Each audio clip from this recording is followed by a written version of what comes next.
మన రాజు ప్రభువు రక్షకుడైన యేసుక్రీస్తు వారి జన్మదిన శుభాకాంక్షలు. Wish you merry Christmas to everyone. నేను డాక్టర్ మణికుమార్. ఈరోజు క్రిస్మస్ శుభ సందేశం అనగా ప్రపంచం మొత్తము కూడా అన్ని దేశాల్లో, అన్ని ప్రాంతాల్లో, అన్ని కులాల్లో, అన్ని జాతుల్లో, అన్ని భాషలు మాట్లాడేవారు, అన్ని ప్రాంతాలకు సంబంధించిన వారు జరుపుకున్న ప్రపంచంలోనే అత్యంత పెద్ద ఒకే ఒక నిర్మించినందుకు నేను ఎంతగానో సంతోషిస్తున్నాను. అయితే ఈ క్రిస్మస్ యొక్క ముఖ్య ఉద్దేశం ఏంటంటే దేవాది దేవుడే భూమి మీదకి రావడమే నిజమైన క్రిస్మస్. మనం అనుకుంటాం దేవుడు అనేవాడు చాలా ఎక్కడో ఉంటాడు, ఆయన అందుకోవడం కష్టం, ఆయన చాడటం కష్టము. చాలా మత గ్రంథాలు చూసినట్లయితే సమీపింపరాని తేజస్సునందు వసిస్తున్న అమరుడైన గొప్ప దేవుడు అనుకుంటుంటాం. అలాంటి దేవుడు భూమి మీదకి రావడమే నిజమైన శుభవార్త. దేవుడు అంత గొప్ప దేవుడు, అంత పెద్ద ఆయన అంత గొప్ప దేవుడు ఈ భూమి మీదకి రావడానికి కారణం ఏంటి, ఎందుకు వచ్చినాడో ఈ క్రిస్మస్ శుభ సందేశం మనకు తెలుస్తుంది. ఇక్కడ మనం చూసినట్లయితే దేవుడు ఈ భూమి మీదకి ఎందుకు వచ్చినాడంటే ముఖ్యంగా ఒక మనిషికి 5 విషయాల్లో విజ్ఞానం కలిగించడానికి, 5 విషయాలు కల్పించడానికి ఈ భూమి మీదకి ఆయన వచ్చినాడు. మొట్టమొదటిగా మనం చూసినట్లయితే ఆయన భూమి మీద శాంతిని ఇవ్వడానికి వచ్చినారు.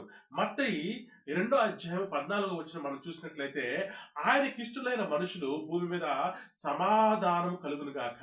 ఏంటంటే అంత అద్భుతమైన మాట, ఆయనకి ఇష్టమైన మనుషులకు భూమి మీద సమాధానం కలుగును గాక. అంటే భూమి మీద ఉన్న మనుషులకి దేవుడు సమాధానం ఇవ్వడానికి ఈ భూమి మీదకి వచ్చినాడు. మనం చూసినట్లయితే సమాధానం అనగా గొడవలు లేకుండా, కొట్లాటలు లేకుండా, ఎలాంటి ఇబ్బందులు లేకుండా ఉండడం కాదండి. మన మనస్సులో అంతరంగంలో దేవుడిచ్చే శాంతిని మనం పొందుకోవటము. బైబిలే కానీ మత గ్రంథాలన్నీ ఏమి సెలవిస్తున్నాయంటే మనిషి పాపము చేయటం ద్వారా దేవునికి దూరమై ఉన్నాడు. ఎప్పుడైతే మనిషి దూరమై ఉన్నాడో మనిషి దేవుడి నుంచి వచ్చే సమాధానాన్ని కోల్పోయి ఉన్నాడు. ఎప్పుడైతే మనిషికి సమాధానం ఉండదో ఇతరులతో కూడా సమాధానంగా ఉండటము కష్టము. మనం చూసాం కదా, లోకంలో బాధ్యతలు లేని వ్యక్తికి, అదేవిధంగా ప్రేమ ఆప్యాయతలు లేని వ్యక్తులు క్రూర మృగాల్లా మారుతుంటారు. వాళ్ళకి సమాధానం లేదు కాబట్టి ఎవరికి సమాధానం ఉండకూడదని వారు కోరుకుంటారు. ఇలాగే అనేకమైన సంస్థలు పుట్టుకొచ్చి ప్రపంచాన్ని నాశనం చేయాలని కోరుకునేది కూడా అలాంటి ప్రజల ద్వారా. ఎందుకు మనిషి సమాధానం లేకుండా పోతాడంటే అతనికి ఒక నిరీక్షణ లేకపోవటము, ఒక జాబ్ లేకపోవటము, ఒక శాంతి సమాధానం హృదయం లేకపోవటం వల్ల ఒక మనిషి ఆ విధంగా మారతాడు. అందుకే దేవుడు ఈ భూమికి వచ్చి అతని హృదయంలో, ప్రతి ఒక్క మనిషిలో హృదయంలో సమాధానం ఇవ్వడానికి, అతను దేవుడి నుంచి కోల్పోయిన, ఆ పరమ తండ్రి నుంచి కోల్పోయిన ఆ సమాధానాన్ని తిరిగి నెలకొల్పడానికి ఆయన ఈ భూమి మీదకి వచ్చినాడు. రెండవదిగా మనం చూసినట్లయితే ఆయన మనకు తోడుగా ఉండడానికి వచ్చినాడు. మనం బైబిల్లో చూసినట్లయితే మత్తయి సువార్త 1:22 మనం చూసినట్లయితే ఆయన అంటున్నాడు, ఇదిగో కన్యక కుమారుని కన్నును, ఆయనకు ఇమ్మానుయేలు అని పేరు పెట్టబడును. మనం చూసినట్లయితే భాషాంతరమున ఇమ్మానుయేలు అనగా మనం చూసినట్లయితే దేవుడు మనకు తోడు అని అర్థము. చాలాసార్లు మనిషి ఆలోచించినట్లయితే ఏమనుకుంటాడంటే నేను ఒక్కడనే ఉన్నానేమో ఈ ప్రపంచంలో, ఈ విశ్వంలో నేను ఒక్కడనే ఉన్నానేమో అనుకుంటాడు. చాలాసార్లు అనుకుంటాడు అసలు దేవుడు అనేవాడు ఉన్నాడా?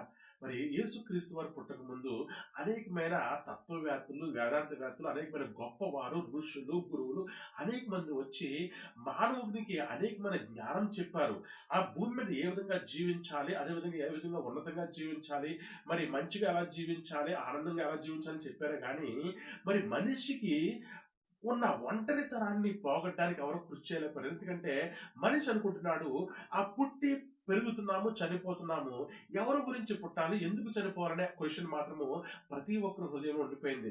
మనిషి ఎప్పుడు అనుకుంటాడు నేను ఒంటరి వాడినే, నాకు ఎవరు లేరు, ఈ భూమి మీద జీవితమే శాశ్వతం అనుకుంటున్నాడు తప్ప ఈ భూమి మీద తర్వాత దేవుడితో గడిపే ఆ నిత్య జీవితం అనేది ఒకటి ఉందని మనిషి మర్చిపోయి ఉన్నాడు. అందుకే దేవుడు మనము ఒంటరి వాళ్ళము కాదని గుర్తు చేయడానికి ఆయనే ఆ పరలోకాన్ని విడిచిపెట్టి ఈ భూమి మీదకి వచ్చి మనకు తోడుగా ఉండడానికి, మన స్వరూపంలో మనతో మాట్లాడడానికి, మన బాధలు స్వయంగా తెలుసుకోవడానికి, మనల్ని స్వయంగా శరీరంతో ఆయన ఓదార్చడానికి, ఒక మనిషి యొక్క వేదన ఎలా ఉంటుందో చూడడానికి, మనిషి తన యొక్క పరిస్థితుల్లో ఏ విధంగా బాధతో ఇబ్బందుల్లో ఉంటాడో వాటికి ఆ శారీరకంగానే ఏ విధంగా మనము పరిష్కారం పరిష్కారం ఇవ్వగలమని చెప్పి ఆయన భూమి మీదకి వచ్చి మనకు తోడుగా ఉండడానికి ఆయన భూమి మీదకి వచ్చినాడు. ఆయన శరీరముగా వచ్చి 33.5 సంవత్సరాలు ఈ భూమి మీద ప్రతి ఒక్కరితో మాట్లాడి వారి సమస్యలను తీర్చి, గుడ్డి వారికి కళ్ళిచ్చి, కుంటి వారికి కాళ్ళు ఇచ్చి, అదేవిధంగా చనిపోయిన వారిని తిరిగి లేచి అనేక పరిష్కారాలను పరిష్కరించి ఆయన మీకు తోడుగా నేనున్నాననే అండను కలుగు చేస్తున్నాడు. కేవలము ఈ భూమి మీద ఉన్న జీవితమే కాకుండా మనము చనిపోయిన తర్వాత నిత్య జీవితం ఉంది, పరలోక రాజ్యం నీ కోసం నేను తయారు చేయడానికి వచ్చున్నాననే నిరీక్షణ ప్రతి ఒక్కరికి కల్పించి ఈరోజు ప్రపంచంలో అనేక కోట్ల మందికి ఒక నిరీక్షణ కలిగించున్నారు. ఏంటంటే మన జీవితం ఎక్కడితో ఆగిపోవట్లేదు, మనకు నిత్య జీవితం ఉందే అనే ఆనందాన్ని, నిరీక్షణాన్ని కలిగజేయడానికి వచ్చిన, అందుకే ఆయన పేరు ఇమ్మానుయేల్ అని పేరు. అదేవిధంగా మూడవది విషయం మనం చూసినట్లయితే ఆయన మనల్ని రక్షించడానికి వచ్చిన్నారు. ఆయన ఎందుకు రక్షించాల్సి వచ్చిందంటే మనిషి పాపములను నశించిపోయినాడు. ఎప్పుడైతే మనిషి పాపం చేస్తున్నాడో, ఎప్పుడైతే మనిషి దేవుడికి వ్యతిరేకంగా దూరంగా జీవిస్తున్నాడో అతనుకు దేవుడి నుంచి సమాధానం కోల్పోవడమే కాదు కానీ మరి ఈ శరీరంతో పాటు ఆత్మ కూడా నశించిపోయే స్థితికి వెళ్ళి ఉన్నాడు. అందుకే మనిషికి రక్షణ కావాలి, రక్షణ చాలా అవసరమని దేవుడు గ్రహించి ఆ రక్షణను ఆయనే ఇవ్వడానికి ఈ భూమి మీద ఇచ్చున్నారు. ప్రపంచంలో ఏ మతమైనా సరే, ఒక హిందూ అయినా, ఒక ముస్లిం అయినా, ఒక క్రైస్తవుడైనా ఎందుకు ఉదయాన్నే ప్రార్థన చేస్తారంటే అతనిలో ఉన్న హృదయంలో ఉన్న వేదన ఏంటంటే నేను ఎలాగన్నా ఈ నరకం నుంచి బయటపడాలి, ఈ మరణం నుంచి బయటపడాలనే కాంక్ష ప్రతి ఒక్కరికి ఉంది. అయితే మార్గం ఏది? అందరూ చీకటిలోనే ఉంటే మార్గం ఎవరు చూపించగలరు? అందుకే ఆ వెలుగు మన పరలోక రాజ్యాన్ని నుంచి ఆయనే వెలుగుగా వచ్చి మనకు మార్గాన్ని చూపించినారు, రక్షణ అందించినారు. మనిషి పాపాలు పోవాలంటే ఆయన రక్తంలో కడగబడాలి.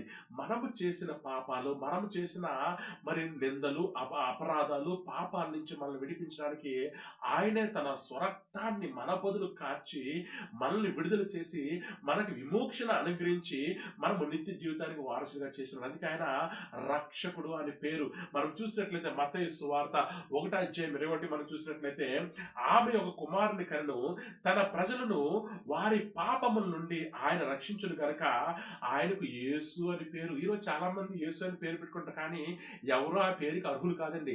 యేసు అని ఆ మాటకు అర్థం ఏంటంటే పాపముల నుంచి విడిపించి వాడని. ప్రపంచంలో ఏ ఒక్క వ్యక్తి కూడా మీ పాపాలని క్షమిస్తున్నారని ఎవరు కూడా చెప్పలేదు. కేవలము యేసుక్రీస్తు ప్రభువారు మాత్రమే ఒక వ్యక్తి పాపాలను క్షమించడానికి అర్హుడు. ఎందుకంటే ఎవరైతే తన ప్రాణాన్ని ఇంకొకరి కోసం అర్పించున్నారో వాళ్ళు మాత్రమే వారి కొరకు వారిని కోరుకోగలరు, వారిని పొందగలరు. ఈయన యేసుక్రీస్తు వారు మనము ప్రాణము కోల్పోయే స్థితిలో ఉన్నప్పుడు ఆ ప్రాణం, మన ప్రాణానికి బదులుగా ఆయన ప్రాణాన్ని అర్పించి ఆయన వెల చెల్లించి మనల్ని రక్షించున్నాడు, నిత్య జీవితానికి వారసుగా చేస్తున్నారు. మరి యేసు అనే మాటకి ఒకే ఒక అర్థము రక్షకుడు. యేసు అనే మాటకి పాపాల నుంచి రక్షించేవాడు. మరి ఆ మాటకి అర్హత కలిగిన వ్యక్తి ఒకే ఒక వ్యక్తి, యేసు క్రీస్తు ప్రభువారు. ఎవరన్నా పెట్టుకుంటారేమో తెలియదు కానీ యేసు అనే పదానికి ఆయన మాత్రమే మారాడు. ఎందుకంటే ఆయన మాత్రమే పాపాల నుంచి ఒక మనిషిని విడిపించగలడు కాబట్టి. నాలుగోది మనం చూసినట్లయితే ఆయన మనకి ప్రేమను ఇవ్వడానికి ఈ భూమి మీదకి వచ్చినారు. ప్రేమ, ఈరోజు అనేక రకాల ప్రేమలు ఉన్నాయండి. ఈ ప్రేమలు ఏమి కోరుకుంటున్నాయి? ఈ ప్రేమలు ఏమి కోరుకుంటున్నాయంటే స్వార్థాన్ని కోరుకుంటున్నాయి, లేకపోతే మరి స్వనీతిని కోరుకుంటున్నాయి, లేకపోతే ఆ ప్రేమలు ఆశించిన దొరకపోతే ఆ ప్రేమ పొందాలనుకునే వ్యక్తిని హతమార్చే స్థితి కూడా మనం చూస్తున్నాం. కానీ నిజమైన ప్రేమను చూపించింది ఈ యేసుక్రీస్తు ప్రభువారే అండి. మరి యేసుక్రీస్తు వారు ఒక మంచి మాట అంటారు. యోహాను సువార్త 15:13 మనం చూసినట్లయితే తన స్నేహితుని కొరకు తన ప్రాణము పెట్టువాని కంటే ఎక్కువైన ప్రేమ కలిగిన వాడు ఎవడును లేనంట. తన స్నేహితుని కోసం ప్రాణం పెట్టినవాడు. యేసుక్రీస్తు ప్రభువారు పుట్టిందే మన కోసం తన ప్రాణం ఇవ్వడానికి. ఆయన దేవుడే కాదండి, నీ స్నేహితులను సర్విస్తున్నాడు. ఆయన ఒక స్నేహితుడిగా వచ్చి మనల్ని రక్షించడానికి ఆయన తన ప్రాణాన్ని సైతము ఇచ్చినాడు. నిజమైన ప్రేమ అంటే ఒకరి కోసం తను తాను అర్పించుకోవడమే నిజమైన ప్రేమ. స్వార్థము లేని ప్రేమ, ఇవ్వడాన్ని నేర్పించింది క్రీస్తు ప్రేమ. ఈరోజు ఆ ప్రేమే కదండి ప్రపంచంలో అనేక మందిని వెలిగిస్తుంది, ప్రపంచంలో అనేక మందిని మారుస్తుంది, ప్రేమామయులుగా మారుస్తుంది. మనం భారతదేశంలో చూసినట్లయితే మదర్ తెరెసా గారు మరి ఆ ప్రేమను పంచడానికి కారణము ఆమె ఆ ప్రేమను యేసుక్రీస్తు ప్రభువులో చూసింది కాబట్టి కాబట్టి ప్రాణాన్ని ఇచ్చేంతగా ప్రేమించాడు కాబట్టి తను కూడా తన యవ్వనములో అనేకమైన ఆధిక్యతలో ఉన్న తను మరి చనిపోతున్న వారిని సహితం ఒళ్ళో పెట్టుకునేంత ప్రేమ ఆమెను కలిగి ఉందంటే ఆమెను అడుగుతారు జర్నలిస్టులు, ఏమ్మా దీనికి కారణం ఏంటి, ఇలాగ ప్రేమించిన కారణం అంటే ఆమె ఏమందంటే, నేను క్రీస్తులో ప్రేమను పొంది ఉన్నాను, ఆ ప్రేమను వీరికి పంచడానికి నాకు అడ్డేమీ లేదని చెప్తుంది ఆవిడ. నిజంగా ఎంత ప్రేమ అండి! ఈ ప్రేమ నన్ను కూడా మార్చింది ఆ ప్రేమే. మరి మనము కూడా చాలా మంది మరి ముందు జీవితం గత కాలము మన స్వార్థము మన కుటుంబం గురించి మన కోసం జీవిస్తాం, కానీ క్రీస్తుని నిజంగా హృదయంలో కలిగినప్పుడు, ఆ నిజమైన క్రిస్మస్ హృదయంలో వచ్చినప్పుడు ఆ ప్రేమను అనేక మందికి పంచడానికి మనం ఇష్టపడతాం. కండిషన్లు షరతులు చూడకండి, ప్రతి ఒక్కరిని ప్రేమించడానికి మనం ముందుకు వస్తాం. నిజంగా ప్రేమకు అర్థాన్ని ఈ ప్రపంచానికి చూపించింది యేసుక్రీస్తు ప్రభువారే. అత్యంత విలువైన బహుమతి ఈ క్రిస్మస్ లో దేవుడు మనకి ఇచ్చింది ప్రేమ. అదేవిధంగా చివరిగా మనము 5వ విషయం మనం చూసినట్లయితే, మనల్ని రూపాంతరము చేయడానికి ఆయన వచ్చినాడు. మనములో పడిపోయిన వారము, నశించిన పోయిన వారము, మనం విలువ కోల్పోయిన వారము, మనకి మరలా రూపాన్ని తిరిగి మార్చడానికి, మన రూపాంతరము చేయడానికి, మన జీవితాన్ని కొత్తగా మార్చడానికి ఆయన వచ్చినాడు. మనం 2 కొరింథీయులకు రాసిన పత్రిక 5వ అధ్యాయం 17వ వచనం మనం చూసినట్లయితే, ఎవడైనను క్రీస్తు యందున్న వాళ్ళ నూతన సృష్టి, పాతవి గతించిన, ఇదిగో క్రొత్తవాయను. నిజంగా అంత అద్భుతమైన మాట అండి. యేసుక్రీస్తు ప్రభువారు ఎందుకు వచ్చినారంటే, మనలందరినీ దేవుని స్వరూపంలోకి, అంటే ఆయన స్వరూపంలోకి మార్చడానికి. స్వరూపం అంటే ఆయనకు కలిగిన రూపము, ఆయన కళ్ళు, ముక్కు, నోరు ఇలాంటి రూపం కాదండి. ఆయనకున్న గుణ లక్షణాల్లోకి మనల్ని మార్చడానికి, ఆయన స్వరూపం అంటే ఆయన లక్షణాల్లోకి మనల్ని మార్చడానికి. మానవుడు పడిపోయిన స్థితిలో ఉన్నాడు, దేవుడికి దూరమైన పోయిన స్థితిలో ఉన్నాడు, పాపంలో స్వార్థంలో మునిగిపోయి ఆయనకున్న లక్షణాలన్నీ కోల్పోయి ఉన్నాడు. మరలా ఆయన దగ్గరికి వెళ్ళాలంటే ఆయన లక్షణాలు కలిగినప్పుడు మాత్రమే మనం ఆయన చేరుకోగలం. అందుకే ఆయన లక్షణాలు మనకి ఇవ్వడానికి ఆయన ఈ భూమికి వచ్చినాడు. ఈ యొక్క మరి నూతన సృష్టి అంటే యేసుక్రీస్తుని కలిగి ఉన్నవారు నిజంగా క్రీస్తు హృదయంలో కనుక జన్మిస్తే, ఈ క్రీస్తు 2020 సంవత్సరాల క్రితం జన్మించలేదండి, అది జన్మించాడు. కానీ ఈ రోజు నువ్వు నమ్మినట్లయితే ఈ రోజే నువ్వు హృదయంలో జన్మిస్తాడు. ఆయన నీ హృదయంలో జన్మించినట్లయితే నీ హృదయము మారుతుంది, నీ స్వభావం మారుతుందండి. అందుకే మరి ఆ స్వభావం ఏ విధంగా మారుతుందంటే, ఆయన స్వభావము ప్రేమ, సేవా గుణము, క్షమాపణ, మరి విధేయత ఈ భూమి మీద చూపించడానికి వచ్చినాడు. ఆ లక్షణాలు కావాలంటే పుస్తకాల్లో దొరకదండి. ఆ లక్షణాలు కావాలంటే ఆ లక్షణాలు కలిగిన వ్యక్తిని మనం ఆరాధించడం ద్వారా మాత్రమే మనం పొందగలం. ఎప్పుడైతే ఆయన ఆజ్ఞలను మనం గైకుంటామో, ఆయన ఆరాధిస్తూ ఆయన మాటలను మన హృదయంలో కలిగి ఉంటామో, అప్పుడు ఏమవుతుందంటే ఆయన మన యందు నిలిచి ఉంటాడంటే ఆయన రూపంలోకి మారతామండి. ఆయన గుణగుణాలని మనం పొందుకొని ఆయన రూపంలోకి మనం మారుతాం. ఈ యొక్క గుణాలను మనకి ఇవ్వడానికి ఆయన ఈ భూమికి వచ్చినాడు, నూతన సృష్టిగా మారడానికి దేవుడు వచ్చినాడు. మరి ఈ క్రిస్మస్ దినమున మరి ఈ రోజు నువ్వు పొందాల్సింది అంటే, ఆయన ఇచ్చే ఆ 5 బహుమతులని మనం పొందుదామా? నుండి జ్ఞానులు బంగారము, సాంబ్రాణి, బోళము 3 విలువైన బహుమతులు తీసుకొచ్చి ఆ రాజుగా ఆయన చేసి రాజుగా ఆరాధించున్నారు. ఆ రాజే నీకు క్రిస్మస్ ఇస్తున్న నిజమైన ఆ బహుమతి ఏమిటంటే, ఆయన ఇచ్చే బహుమతులు ఈ 5 నీలో కలగాలని ఆయన ఆశిస్తున్నారు. నువ్వు ఒంటరిగా బాధపడుతున్నావా? నీకు చనిపోయిన తర్వాత ఏమవుతుందో నీకు తెలియట్లేదా? నిత్య జీవితం అనేది ఉందనే నువ్వు గ్రహించలేకపోతున్నావా? నీ హృదయంలో శాంతి లేదా? రక్షణ లేక నువ్వు ఇబ్బంది పడుతున్నావా? యేసుక్రీస్తు ప్రభువారు నీకు శాంతిని, సమాధానాన్ని, నీకు తోడుగా ఉండడానికి, అదేవిధంగా మనల్ని రక్షించడానికి, మనకు నిజమైన ప్రేమను ఇవ్వడానికి, అదేవిధంగా మనల్ని నూతన సృష్టిగా మార్చడానికి ఆయన ఈ భూమికి వచ్చినాడు.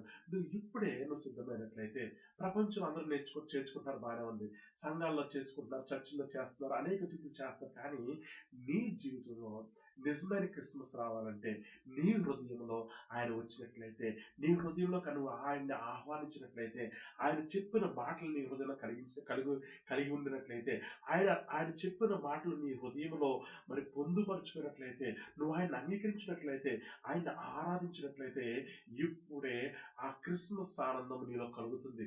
ఎన్నో సంవత్సరాల నుంచి నువ్వు ఇబ్బంది పడుతున్నావా? కానీ ఈ క్రిస్మస్ రోజు నీకు వస్తున్న ఆయన బహుమతి నిరీక్షణ, రక్షణ, ఆదరణ, ప్రేమ, నూతన స్వభావము, అవన్నీ కూడా నీలో ఈ క్రిస్మస్ సందర్భంగా కలగాలని మనసారా వేడుకుంటున్నాను.